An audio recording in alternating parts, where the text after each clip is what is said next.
నిన్న రిలీజ్ అయినటువంటి forest beat officers and forest assistant beat officers సంబంధించినటువంటి నోటిఫికేషన్లకి ఎగ్జామ్ డేట్ అయితే మనకు ప్రకటించలేదు కాబట్టి ఈ రోజు అనౌన్స్మెంట్ అయితే జరిగింది. అదేంటంటే మనకు సెప్టెంబర్ 7న మనకు ఎగ్జామ్ అయితే కండక్ట్ చేస్తామని చెప్పారు.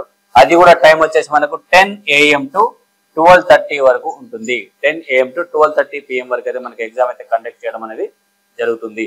సో అఫీషియల్ అనౌన్స్మెంట్ ప్రకారం అయితే మనకు సెప్టెంబర్ 7న మనకు ఫైనల్ ఎగ్జామ్ అనేది మనకు జరుగుతుంది. సో స్క్రీనింగ్ టెస్ట్ అండి, ఖచ్చితంగా మనకి ఇక్కడ స్క్రీనింగ్ టెస్ట్ ఫస్ట్ ఉంటుంది. స్క్రీనింగ్ టెస్ట్ తర్వాత మళ్ళీ మనకు మెయిన్స్ ఎగ్జామ్ ఉంటుంది ఇందులో క్వాలిఫై అయిన వాళ్ళకు.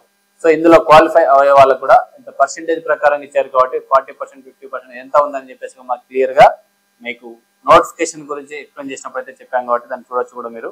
Okay right. నెక్స్ట్ చూసినట్లయితే ఈ సిలబస్ మరి ఈ తక్కువ టైంలో చదవగలమా లేదా అనేటువంటి డౌట్ ఉన్న వాళ్ళకు ఒకసారి చూడండి. ఎలా అంటే స్క్రీనింగ్ టెస్ట్ లో syllabus general studies and mental ability ఉంది. 75 marks mental ability, 75 marks general science ఇలా ఉంటున్నాయి కాబట్టి మొత్తం టోటల్ 150 మార్క్స్, 150 మినిట్స్. ఒక్క క్వశ్చన్ కి 1 మినిట్ టైం వస్తుంది. సో కాబట్టి ఈజీగా మనం క్వాలిఫై అవ్వచ్చు. బట్ కాకపోతే ఇక్కడ కావాల్సింది ఏంటంటే మినిమం స్కోరు.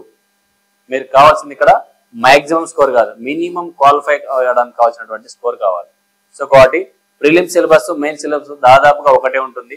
సో కాబట్టి ప్రిలిమ్స్, మెయిన్స్ కి రెండింటికి కలిపి ఎలా ప్రిపేర్ అయితే సరిపోతుంది. ఈ తక్కువ టైంలో మనం ఎలా క్వాలిఫై అవ్వాలి, ఇప్పుడు చదివినది మెయిన్స్ కి వేస్ట్ కాకుండా మళ్ళీ అప్పుడు కూడా మనం ఉపయోగించుకోగలిగేటట్టుగా ఉండాలి. సో కాబట్టి మెయిన్స్ కి ప్రిలిమ్స్ కి కామన్ గా ఉన్న సబ్జెక్ట్ ఏంటి, దాన్ని ఫస్ట్ ఎలా చదవాలి, ఏ విధంగా చదవాలని చెప్పేసి మీకు నెక్స్ట్ వీడియోలో కూడా మీకు క్లియర్ గా ఇస్తాం.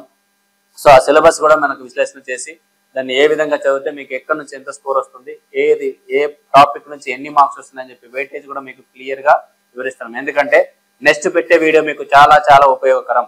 ఎందుకంటే ఇప్పుడున్న తక్కువ టైంలో ఈ ఫారెస్ట్ బీట్ ఆఫీసర్ జాబ్ ని ఎలాగైనా సరే క్లాక్ చేయాలనుకునే అభ్యర్థులకు ఈజీగా ఏ ఏరియా నుంచి ఎన్ని మార్క్స్ వస్తున్నాయి, మనం దాన్ని ఎలా క్రాక్ చేయాలి అనేది మాత్రం మీకు రేపు నెక్స్ట్ పెట్టే వీడియోలో క్లియర్ గా పెడతాం. సో కాబట్టి ఆ వీడియో మీరు చూడాలనుకున్న ఏదైనా ఉండాలనుకుంటే ఖచ్చితంగా ఈ వీడియోని లైక్ చేసి సబ్స్క్రైబ్ చేసినట్టయితే మేము పెట్టిన అప్డేట్ ఖచ్చితంగా మీకు వస్తుంది. సో కాబట్టి మీరు వెంటనే చూడొచ్చు. అందరికంటే ముందుగా మీరు చూసి కూడా దాన్ని ప్లాన్ ఇంప్లిమెంట్ చేసుకోవచ్చు.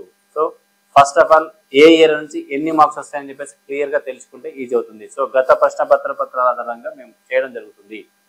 గతంలో జరిగినటువంటి ఈ ఫారెస్ట్ బీట్ ఆఫీసర్స్ కావచ్చు, ఫారెస్ట్ అసిస్టెంట్ బీట్ ఆఫీసర్ కావచ్చు, ఈ క్వశ్చన్ పేపర్స్ కి సంబంధించినటువంటి ఇన్ఫర్మేషన్ తో మీకు మేము ముందుకైతే వస్తాం. సో కాబట్టి ఆ వీడియోస్ కావాలంటే లైక్ చేసి సబ్స్క్రైబ్ చేయండి. Right, thank you.